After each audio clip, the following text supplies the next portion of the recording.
say man to me and your montem. Additional show for Ashasian, say the gift of prophecy. A D in comshe, a chedie. Na a chedia sunkua, unyankopon, edia dom na safwa. Wonam so ebema enipa enya onyame ho adiye ama ya tinema bi anka ya hindasem ema adasamai anase onipa dasani na onyankopon epese ne ma ehu se ehu hia yie enti mepese ye bekenkan Thessalonica fo mo edikan no eti enum chemu edunkunu ene ekosi aduonu baako ose munnum honhom no monti adiyesem atia monso ade nyina hwe na monso de eyenum din amen Amen. Ose emayen enum honhom ben honkonkron no a wode hye asaforase no emayen num no fise saa honhom no okoso obeto aso ye n'adwuma na se ye makwan ma honhom no ye n'adwuma wasafo no mu a asafo no bedi yie na asafo no ebeye nkunumdie enti kakra me di boy hokọ ni se onyankopon honhom da so ye adwuma wọ n'asafo mu eno nti na wo boy hokọ se ma ye num honhom no ye dum no pe a ye behwere enema bi a honhom no epese nka wode dum asafo yi breso sem enwoma etoso mienu eti aduonu chichemu aduonu ohen Jehoshaphat enso eka kire ne manfo se munye morade munyankopon ni na mwase betim munye na difo nso ni na mubediye eninti onyankopon epese onipa dasani ananasafo ehu se adiye achede no eya adom achede nyankopon de adom nasafo a awo se nasafo esomuye na yen toto na se kura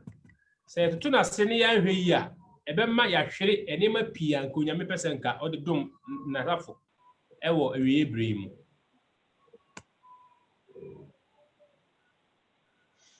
na onyankopon ne kesiye ene se de ositie no eni hwehwebia onipa ntumi hu onyame enhu nyankopon ahindasem enti onyankopon eno kasa enam adiye eso eda no hu adi ewo kwan sononkoso se okenkan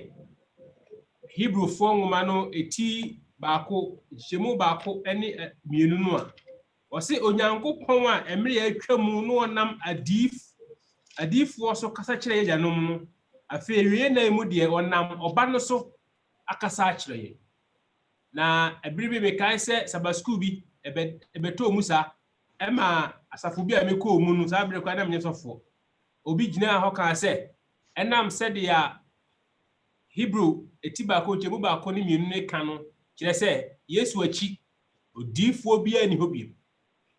na mbisa mo hene sa nipa no wogidi se mame white so odifo na so ogidi ya se mame white eba Yesu achi na kire se Yesu enam se nyankopon da ne ho adi wo oba ne mu ntino adiye asem no enipa binim fi se eni ho bi saa nso na enen so ohwe asafo hodo aba no nso a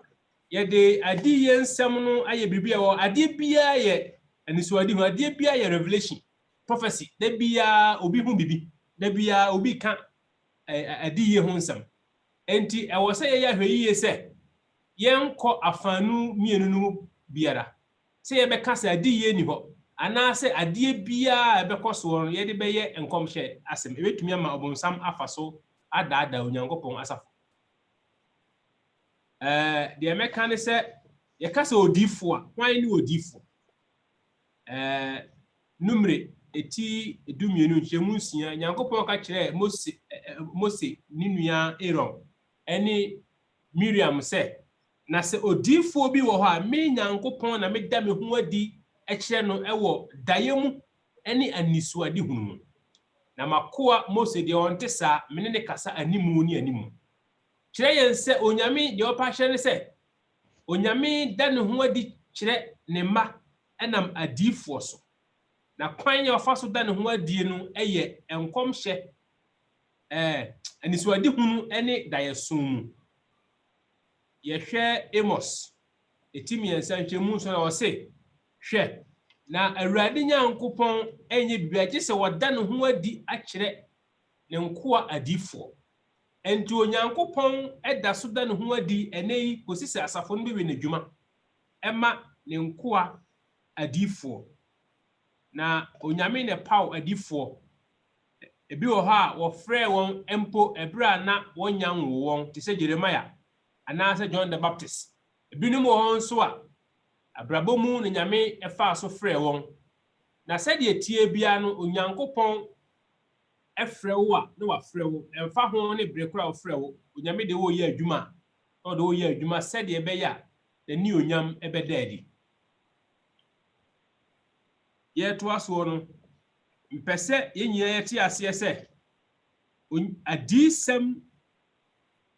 amfiri onipa pɛmu na ɛbaeɛ sɛdeɛ Petro mu mɛtɔ so mmienu nkyɛmu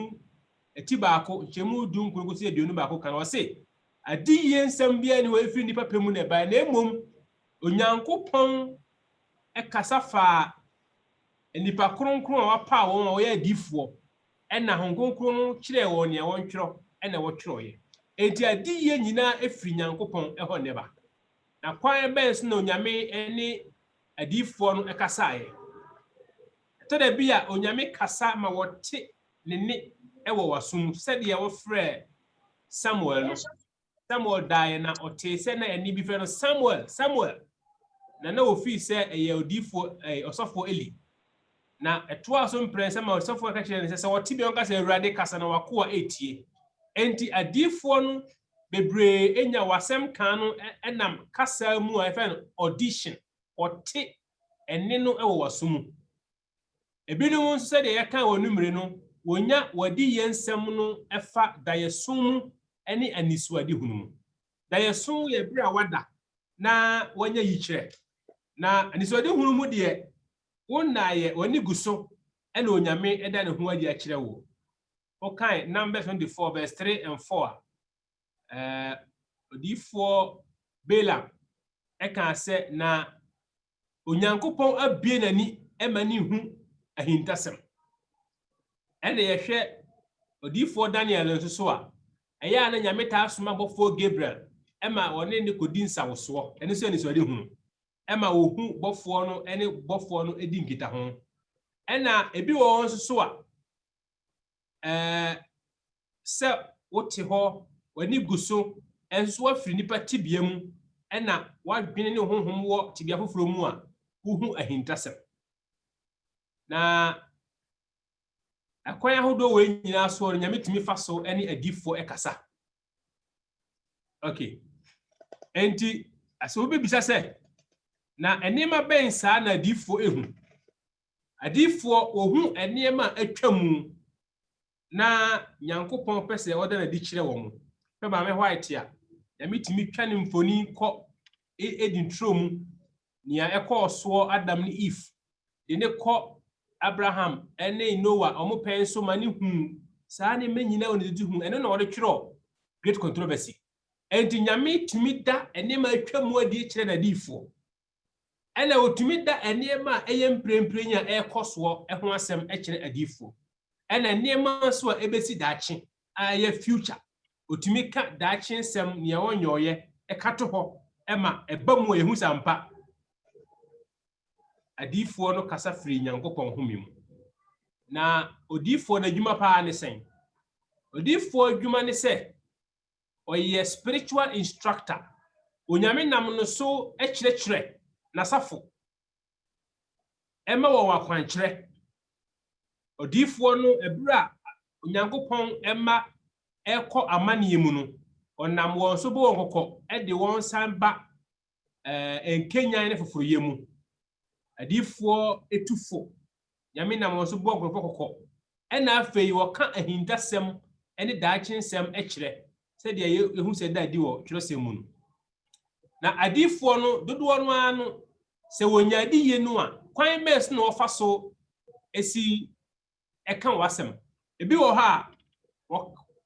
wo kan wo anum se me mu di nkomoyi wo kan sem a nyame da di a kire wo no kire wo na nyame asoma wo ho no ena bi wo nso a wonam yi kire bi ana ye kire demonstrable action ebi wo ha nyame tumi eka kire te se o ka kire odifo Isaiah se o modeja enante enfie miensa na enka asem kire ne man sedia o ma Hosea nso ye no ne yire ya wokọ adwamamum no se onsan kofoare no na enye ye kire nkire se ne man afinachi asaya ware ne nso so oda so edo mo so etoda bi ya adifo nsem no kan wa no etoda bi nso onam ye kire ena eka de nyame pese wo kan e kire ne ma na ye be de hu se obi ye difo papa anase oye difo a oye kontompofo Bible no ema yen akwankyira ahodo na de di kan no so obi ese oye difo a e wo se ne nsem a wo kan no ene twirosem no ehia Isaiah 8 verse 19 and 20 was it to the law and to the testimony they do not speak according to this it is because there's no truth in them so be e kasana na sem no ne twirosem enhia na ebo abirade a say oh han eninimu enam se nyankopon honhom ena ma difo twirosem ntino obi nyankopon honhom de ne ye adwuma na wo se na sem ne twirosem no ehia abirabo ba mu pa ne yehu se wo ye ogodopo for dadafo Etosu mienu e wo se sa nipa ne gitumu se Yesu Kristo eba honam 1 John chapter 4 verse 1 to 3 obi bia obeka se Yesu amma honam na oba honhom mu bia ne wo se wo ye antichrist wo ye nkontompofo onfiri nyankopon ebiem e wo se sa nipa no a wo se wo ye odifo no e wo se na brabo eda honhom konkron abanadi o se yehu odo anichie asumdwie abodochere ayemie papa ene ahohyeso nyina o se da edi wona brabo mu se na brabo o se dua no aba na edi hu dua kro se dua no aba enkyere se we nyankopon nipa na won firi nyame ye Matthew 7 verse 15 to 21 waka se onam dua no aba be hu dua kro na dua bone enso abapa tana abapa dua panso enso ababone etoso biemu no osese won enkomhye ebamu sede ye woka no a ebetumi aye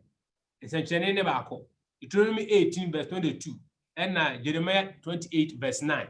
so obi hyenkom na se ebamu sede ye wo hye no no a eye one of the criteria na enso so enkyere se saa nipa no eno nko anti na di ye ne fi nyankopon ena se odifo no ye obi a odi na di ye no edidi nipa ho a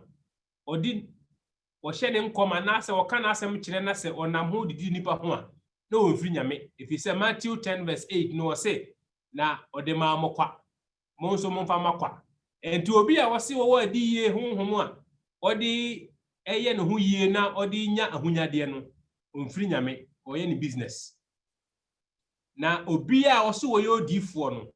onyankopon asem o de hye na no no woka onka de beto nipa sum oka de onyame ayi a kire no ye hwe ahemfo mu edikan etie do no mienu hyemu enson wotwe dumiensa no a ebra Ahab esuma se yemfrɛ Mikaia na omra no Mikaia ba ne osuma nso kofrɛ no ka kire ne se wo koi adifo bebri ahye nkom tu ho ka de waka no abie nkodan wa no na se se Awurade nyankopɔn tie asi do nyame beka ena meka odifo nsuro onipa bi ani do nyame kan no oka emfa ho ne se de enipa ebesi adwene afa no ho de Nyankopɔn aka no na ɔde yɛ adwuma na nei nso adiye nkɔmhyɛ no bɛtoa so ɛda so wɔ hɔ na ɛwɔ hɔ a ade ne yɛhu adiye nkɔmhyɛ no ɛyɛ honkonkron akyɛdeɛ no a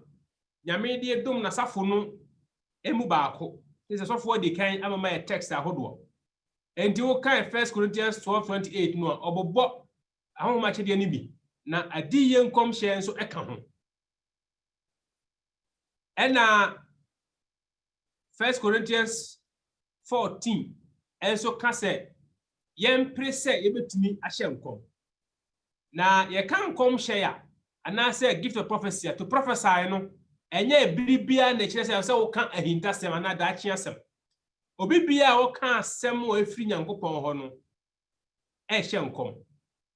it is to prophecy ne yɛwɔ mu mienu yɛwɔ foretelling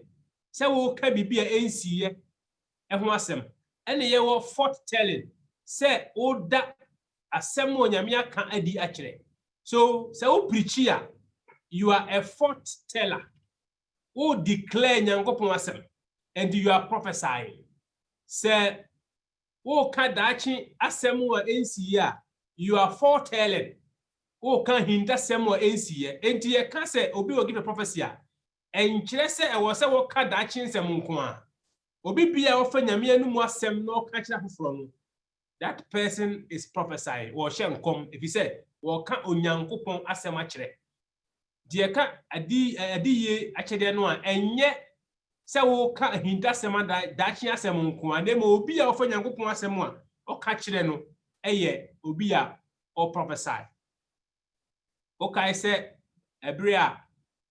Nyame da ne ho adi kyerɛ Ezekiel na ɔka kyerɛ ne sɛ na enompe betumi nyankwa ɔsɛ Awurade wo na onim ɔsɛ ne hyɛ nkɔm egu nompe so kasa kyerɛ nompe no na ɔkasa ayɛ no Nyankopɔn honhom bɛ hyɛ nompe no ma dompe no enyankwa enti obi a ɔka Nyankopɔn asɛm no prophesy okay na yɛhwɛ twerɛsɛm a yɛakenkan akengasɛm edi kan no sɛ kan ngoma edi kan ti num kyemu dum kunu sɛ duonu ba kono wɔ se ɛmayɛ num honhom no ɛmayɛ mu adiye animtia kyerɛ sɛ ɛyɛ adoma kyɛde ɛbɛtoa so atena asafo no mu enti ɛwɔ sɛ yɛma yɛni kum ho ɛno efiri hɔ a Matthew asɛmpa no eti 29 kyemu du baako ɛne 29 no Yesu na wɔka awieye namu ho nsɛm no ɔka sɛ na toro adifo bebree bɛba sɛ nka na adifo nokorɛfo eni hɔ a enka ho nyina bɛka sɛ atoro adifo bɛba ɛne bɛka sɛ adifo bɛba bia anya papa ba ɔsɛ atoro adifo bɛba kyerɛ sɛ adiye akyɛdeɛ no ɛbɛwɔ hɔ na ɔbonsam nso bɛpɛ sɛ wɔno nso bɛnam saa kwan no nso wada da nkrɔfo and the fact said there will be false prophets means that there will be true prophets ɛno nti na wɔsɛ wo so ahonhom nyina hwɛ na wodi de ɛyɛ akyi Joel etimienu nkyemu aduonu nwɔtwe kosi aduasa baako no nkɔmhyɛ wo kan sɛ na wiye nna no mu Awurade da no awiye nna no mu no emrantie ne mabaawa ebehu anjodi hu na mpanimfoɔ enso bɛso daye Pentecost yesiye no wɔsi ɛyɛ ne mamu no fa edikan because hwe Awurade da no ano wɔka ho asɛm no no wɔka Yesu Kristo ma ɛto so mienu no ntia sɛ na Yesu bɛba no Nyankopɔn behwe ne ho nkonkoro gu asafo so ama na safo enkom hyɛ ne daye so ahodoɔ aba Nyame asafo mu enti enemre yi nso adiye ɛda so ɛwɔ hɔ na sɛ ɛwɔ hɔ a adan ti na yenhu ɛwɔ ye pan yi so ɛne asɛm a ɔsɛ yɛdwene ho yie na kakra meka ne sɛ senti a ɛma ɛnɛ yenhu adiye bebree ne sɛ anye nie bebree wɔ asafo no mu asafo yi ya ahwɛ yie wɔ ne bebree ho ama afei onyame mpo ɛyɛ adwuma na yɛsuro yɛntumi nyintum ya ahwɛ yie ama afei ya anye nie Onyankopɔn da so de nipa yɛ adwuma ɛnɛ emprempre yi nanso so anye nie bi a aba asafo no mu ntino obi kura ka se ohun bibia na yesu na Nyankopɔn se maye nu honhom no ye nso honhom nyina nhwe so obi na sinyam nya kasa kire no a ye wo enema ye de besi ede ahu se asoma si wei na sema okan efinyame na mfinyame ye wo nema o se ye de esusu be na adifo ye wo emu ahodo ye wo adifo ye from canonical prophets adifo a watwero won sem no e wo Bible mu Peter said Daniel, Ezekiah, John, Paul, anyone na wodin da Bible twerɛ sɛ bebree mu no yɛfrɛ mo canonical prophets sɛ deɛ watwerɛ no wɔde aka twerɛ sɛ mo ɛno mu ne ɛwɔ major prophets adifo a wodi dwuma kɛseɛ ɛwɔ adiyɛ dwuma mu ɛna yɛwɔ wɔn nso nyame frɛ wɔn ebere sima bi te sɛ Amos, Joel, Mika ɛne saafoɔ no ɔmo adwuma no na nya adwuma etre na ye sima preko bi ne nyame frɛ wɔn ɛma wɔn ne wɔn ka ɔka wie no na wɔde adwuma ba wie na Daniel ne Ezekiel ne Isaiah no mo de na ɔmo adwuma a ɔmo yɛ wɔ wiase nyinaa ne sɛ ɔmo yɛ difo ti ne from major prophets ɛna minor ne kyerɛ sɛ ɔbɛhyɛ nkom ability wa bi ɛna ɔkɔɛ na nso so ɔmo asɛm ne nyinaa fi nyame wɔ nti no ɛyɛ nsɛm wɔ so yɛ somu ɛne yɛwɔ non-canonical prophets no adifo ne bi wɔ ha nema wɔtwerɛtwerɛ yɛ no wɔamfa nka kyerɛsɛm bi te sɛ odifo Nathan ana Gad okan brɛsosɛm nwoma a edi kan eti aduo nunkono kyemu aduo nunkono a ɔbɔ wɔn din sɛ wɔatwerɛ nema bi nso so wohwɛ Bible mu a wɔn nsɛm ɛnka ho nanso so nyame de wɔn yɛ adwuma wɔn pɛn so ɛne yɛwɔ adifo bi nso a odi akotena Bible mu paa nanso so wantwerɛ hwee ana de wɔtwerɛ yɛ no ɛnka kyerɛsɛm ho bi sɛ Elijah ɛne Elisha ye ti ɔmo ho asɛm bebree wɔ Bible mu nanso so ye hu book yɛfɛ no Elijah ana book yɛfɛ no Elisha nanso so ɔmo ho abasɛm ɛwɔ Bible mu bebree ɛne yɛwɔ adifo a ɔmo de nyame de ɔmo yɛ adwuma ma wɔ kɔbɔ ne bi kɔkɔ nanso so wɔ ho asɛm ɛnhyɛ da ɛnɔɔso Bible bi ti sɛ Deborah Philip ne mama ɛnan no ɛne Agabus nyame de ɔmo yɛ adwuma sima bi nanso so ɔmo ho asɛm ɛnhyɛ da ɛnɔɔso wɔ twerɛsɛm na adiyɛ nkom hyɛ ne memenda kwahwɛfoɔ som no sɛn ne sitiɛ Bible no kyerɛ yɛn sɛ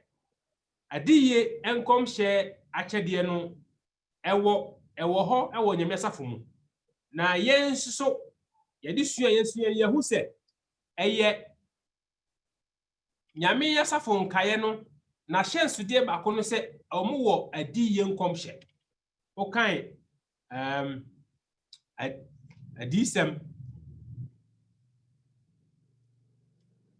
adisɛm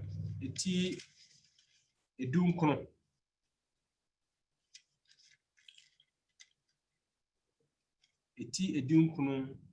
ikyemu nkono ene edunu a ebere a Nyankopɔn bɔfoɔ da ne ho adi kyerɛ Yohane no ɔyɛ sɛ nko koto no ɔka sɛ man koto no na me nso so mu yɛ wawura kwa ne wonuanom a wokura Yesu adanse no mu bi koto Nyankopɔn na Yesu adanse no ne adiyie honhom no edi oba eti dumienu hɔ no a ɔmaye hu sɛ asafo enkaye no ade a wokura mu ni Nyankopɔn mmra ene Yesu adanse na ɔse Yesu adanse no ɛyɛ adiyie ensem enti asafo no ebere nyame san de wesi hɔ ɛwɔ wiase abakɔsɛ mu no ehun sɛ onyame eyi difo a yɛfrɛ no Ellen G. White enam ne so guide asafo yi ema yɛ akwankyerɛ da nneɛma di ma yɛhu asafo no de wɔfa mu ɛwɔ emresanten mu ne nea ɔbɔnefoɔ na yɛsɛnka wɔ sɛ asafo no enam no so direct asafo yi ema asafo yi nya nyina so papa enti yɛka adiyɛ nkom hyɛ no a ɛwɔ Revelation no a asafo yi tum sɛ ɛdaadi wɔ Maame White na diyɛ mu ana ne nkom hyɛ mu na ade baako a edi yenya enemre ni sɛ dodoɔ no akenkan Maame White a ɛyɛ na yɛnya so mfasoɔ efisɛ yɛkyeakyea ne nsɛm no bi na sɛ yɛbɛtumi ama Maame White adiyie akyɛdeɛ no aboa asafoyɛ masafoyi atumi akɔ n'anim a na ɛwɔ sɛ yɛma nipa nyinaa hu sɛdeɛ yɛbɛsi akenkan ne nwoma na mewɔ akwankyerɛ du bi wɔ ha yɛfa so a bɛboa yɛn ama yɛnya Maame White adiyie akyɛdeɛ no so mfasoɔ deɛ di kan no okenkan ne nwoma no a focus on the central issues adiyie nwoma nsɛm a Nyame de maa no watwerɛ ne bebree na afa ho nsɛm a ɛyɛ atifi asɛm no ɛna wɔ sɛ wodi kan de w'ani si soɔ sɛ woanyɛ ne saa na afofafafa ne nsɛm fua bi a ahwɛ a wobɛkyia na twerɛ no na wobɛtumi de aha wo ho na wode dada nipa nso so ɛwɔ sɛ bisa ho sɛ ɛdeɛ asɛm na Maame White ɛka wɔ saa ɛntwerɛ wɔ mu na wohu asɛm korɔ no a ɛbɛboa wa ma watumi ate aseɛ enti look out for the big picture which then provides the context for interpreting all issues. Yɛmfa ne sɛ wakɔkan Maame White mu wɔ se ɔmo a motɔ bicycle waste sika efisɛ Nyame adwuma wɔ hɔ a ehia sika. Bisa ho sɛ den nti na Maame White ka saa na bere bɛ na Maame White ka saa. Ebere a wɔka saa asɛm no na bicycle luxury. Ɛte sɛ nnɛ obi kɔtɔ plane na ɔno nko a tena mu. Saa bere no na bicycle enya ade a yɛfo sɛ nne ya ayɛfo a obi atim to bi no. And to get a bicycle at that time, now it was costly. Now we can principle of economy and stewardship. And this is why you have central team no. Because Maame White because me enter bicycle so. Ne o de kan wase mu a. O be gina no asi money. Nye to so mienu emphasize the importance. So okay kan Maame White nwoma ye won nsɛm bi a ɛwɔ sɛ o ma wani kum ho. Nsɛm a ehia ɛwɔ ne ntwiro no mu. One can say the enemy of our work is pleased when the subject of minor importance can be used to divert the minds of our brethren from the great questions that should be the burden of our message. And some who here eti adwene a obonsam di ahurusie onim so betuma faso asɛ yadwuma ele ye kɔ church board ne nema and sem bi ehu hia ne ye gihu akinjia wati nipa daagye na ɛbɔ bɛ donko AM kurano 1 AM na nipa da so te meeting ase adenya ensem ehu hia na ye gi hu achinje o kan me White nwoma mo ani nkum niema ehia no so itaso miensa study all available information on the topic ade bia Maame White atwerafa sa asem no a wo dwene ho no kenkan de watwerafa ho nyina na hu se asem be na wakafa ho ai se wo sua owufo ne tibia wo Bible mu se wan kan yie na akɔkan Luke 16 ko a obɛka se Yesu kura kan se obi wu a no akɔ heaven prekɔpɛ nanso ɛyɛ parabola nya nsɛm a ɛwɔ mu nyinaa na ɛyɛ asɛm a ɛwɔ sɛ wogina so enti okenkan ne nsɛm no nyinaa na wo hwɛ sɛ deɛ wɔkafa ho nyinaa no ehyia ansa na wo de ayɛ adwuma Maame White ankasa wɔtwerɛ sɛ many have erred in interpreting the meaning of the testimonies by taking isolated statements or out of their context as a basis for belief. Dodoɔ no akenkan ne nsɛm no yɛ yiyi nsɛmfua bi na afei wagina so de aka nsɛm na ɛno no ɛma ɔkyia ne nsɛm no bi. Yɛmfa ne sɛ okenkan na wahu sɛ Maame White sɛ ɛma nhyɛ ntare a ɛyɛ 8 inches above their normal length. Sa asɛm no sɛ wahu asɛm no wɔka ho asɛm a wobɛgye no si bɔne bɛka sɛ nya Maame White kura sɛ basket no kura wɔ nti enya sinasini na bisa ho sɛ ebere bɛn na wɔka asɛm na skirt bɛn na wo mo hyɛ yɛtɔ so nan wɔ sɛ avoid extreme interpretation sɛ wopɛ sɛ wodi Maame White atwerɛ no yɛ adwuma a bɛyie sɛ won susu ntwe entra asɛm ma ne mmoro so yɛmfa ne sɛ yɛka sɛ ɛwɛyɛ ni nam ɛho asɛm ɛyampa sɛ woyɛ vegetarian na wapɔmudin ɛkɔ animu kyɛn obi a odi nam Nanso so be vegetarian oba bia unya haban bia enwe unya aduaba bia ni na se pan no ne beans ene gari nko na obedi a faso oni so be vegetarian wo ho efise unya aduane mu aduane nuru a wo se unyanya apomuden no enti wo se wo hu se wo vegetarian so wo hwese niema e wa around no betumi ama wo aduane nuru a onipa dua hia se unya de na wo se wo umo ni da na frafra waduane die mu anye saa obedi vegetarian aduane akoyare abeka se mame white na ama wayare. Okay, asembia o kan ate se o se le penso no kan say I do not condemn the simple exercise of playing ball, but this even in its simplicity may be overdone. Because say every I was school mu nipa bi any software bi di nkomo ma omo kenkan am white mu kan say afre de mama white kra say maye mo football and they do Sunday I go keep fit ya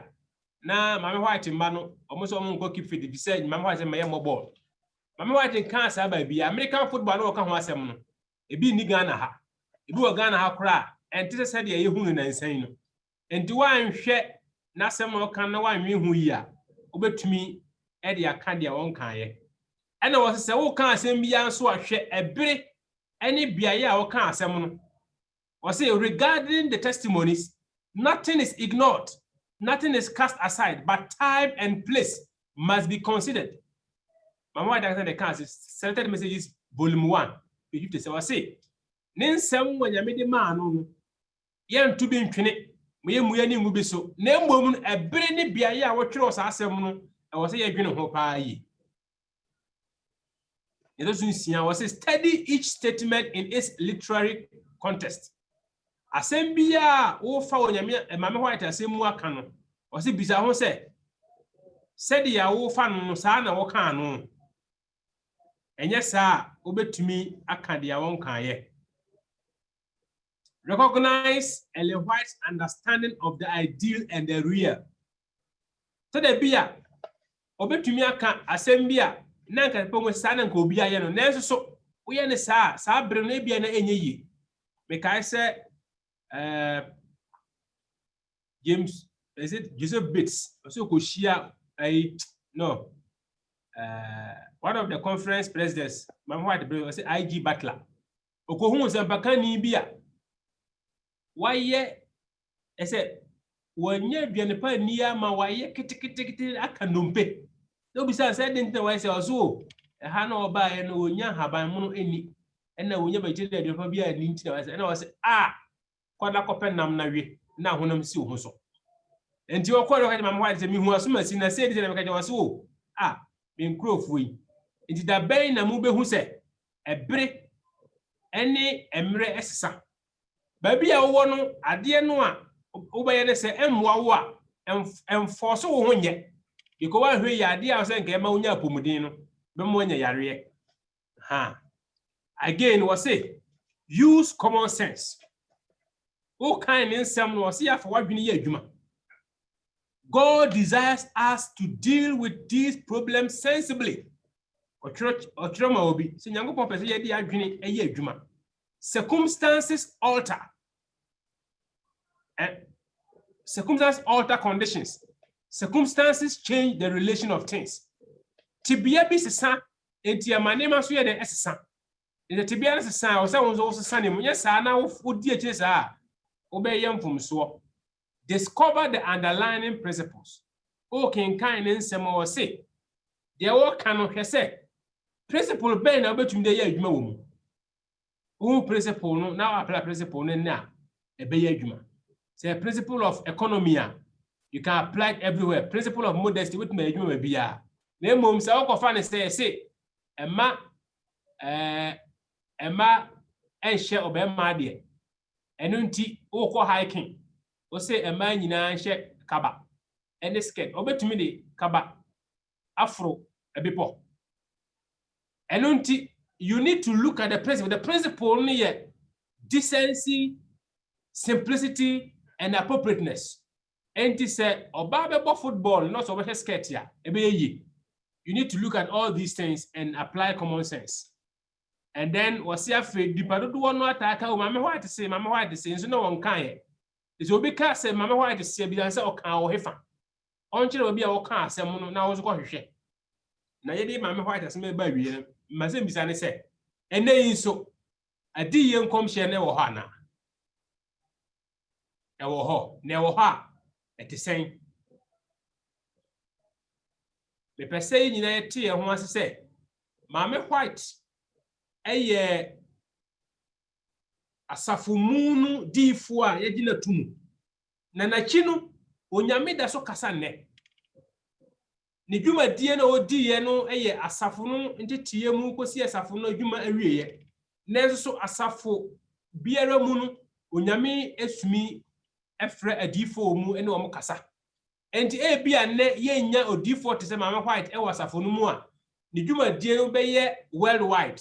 ana denomination wide nenso asafo bia nyame je si ho no obetumi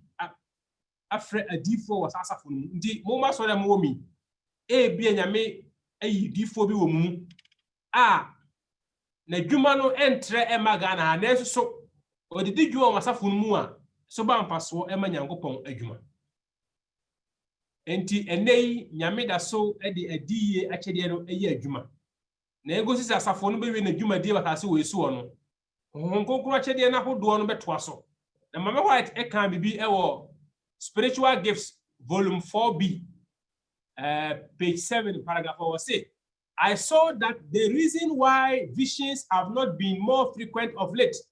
is they have not been appreciated by the church. Na mi hu say sentia adiye enkoso enne dodo ne say asafo no anyi adiye nkomhye na ntum.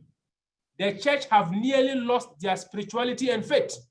and the reproofs of warnings have had but little effect upon them. Asafo no I say ya hwere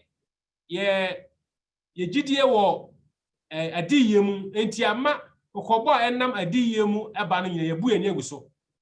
na dodo no kwa kasa ye gidi mpu no ye mfa adiye okobo no enya adwuma na said ye di kan no ngokoro achede ya hodo no a musua ne last week no eda so ye adwuma nti adiye achede nso da so ye adwuma asafo biya mu nyame betumi afre odifo ama na adwuma no aboa asafo no a owo mu no enti muma yani na ho na ye mbomba nyankopon ema ye hu enipa a nyame afre won e wadiye akyedie mu enti okan 1 Corinthians 14 verse 1 say follow the way of love and eagerly desire spiritual gifts, especially the gift of prophecy. Muni odochi na mo hwehwe se mbenya honkonkron akyede enkanka adiye akyede no. Therefore, my brothers, be eager to prophesy. Enunti enuanom momprese mo betumi ahye nkom anase mo betumi akanya me asem. Ema mo num honhom no mo so ahonhom nyina hwɛ na munni de ye achi. Enti akinye bia ni hu se nei nyankopon eda so de adiye akyede no ye adwuma. Eye adwuma se bi ni wasafo mu a bia ye bu ye ni aguza na se obi kwanya me afre no ontumi ena ne ho adi enam sasafo no wo hu se anya ne wo ye mu nti. Na osanbo ehoko ewo Bible echo emu se there will be false dreams and false visions which have some truth but lead away from the original faith. Enipa bebre so beba se maso daye mahu we nenso so enye nokre na nokre kakra bi be wo mu de nenso so ebetwe ya adwene firi nokre no ho. The Lord has given men a rule by which to detect them to the law and to the testimony. And I'm saying na da be do so ntinu nyame amaye akwankire wo se ni odifo bi abeka no se eni twrosem no anhia emra ne adisem no anhia na kire se emfiri onyankopon na han bia so eniwo mu enti enne ewom se adifo atrofo adoso de nenso so onyankopon adoma kyede a eye nkonkron akyede a eye adiye akyede no eda so eye adwuma onyame da so frɛ ne ma eda ehuntasem adi kyerɛ won na se yema ye ho kwanya nyame de ye meye adwuma ama na safo anya so mfaso mede besi ha nsembisa betumi aboa yen ama ya hyehye ne bebre mu ya hia se ntemu nti yentumi nka nsem no nyina nanso ebia wasɛm bisa bɛboa ama nneɛma no mu ada hɔ ɔsɔfo